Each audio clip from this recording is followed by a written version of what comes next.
Isa po ang patay at isang kritikal sa pagsabog po sa isang maliit na gasolinahan sa Dipakulaw, Aurora. Wala nang buhay ang nasawing biktima nang madatnan po ng mga rumesponding otoridad. Agad namang isinugod sa ospital ang kritikal na biktima na nagtamo ng matitinding paso. Inaalam naman kung anong sanhi ng pagsabog. Hindi pa natutukoy ang kabuuang halaga ng pinsala.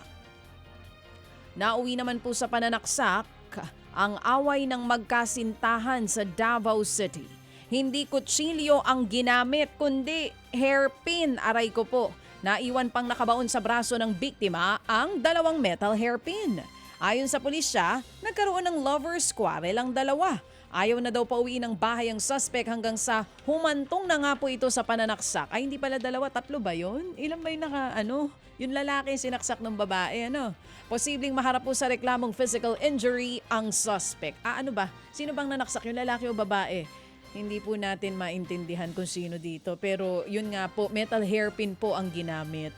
Sa iba pang balita mga kapatid, tumambad ang isang kobra sa Inidoro sa isang resort sa Don Salvador, Benedicto, Negros Occidental.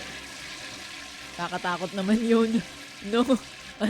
Diyos ko day, nakakatakot. Ang kwento nga po ng uploader, isa sa kanilang naliligo nang mapansin po ang ahas sa CR. Buti naliligo ka. Di ba?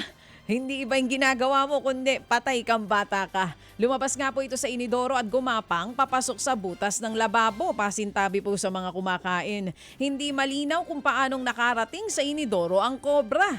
Bagamat nahuli na ito, kalaunan itinurn over po ito sa mga otoridad.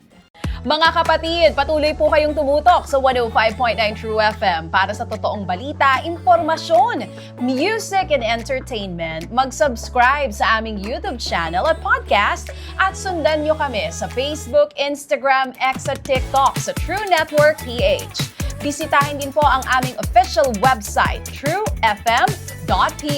At panoorin din kami sa True TV Signal, Channel 19. Kami po ang 105.9 True FM. Laging true sa'yo, kapatid.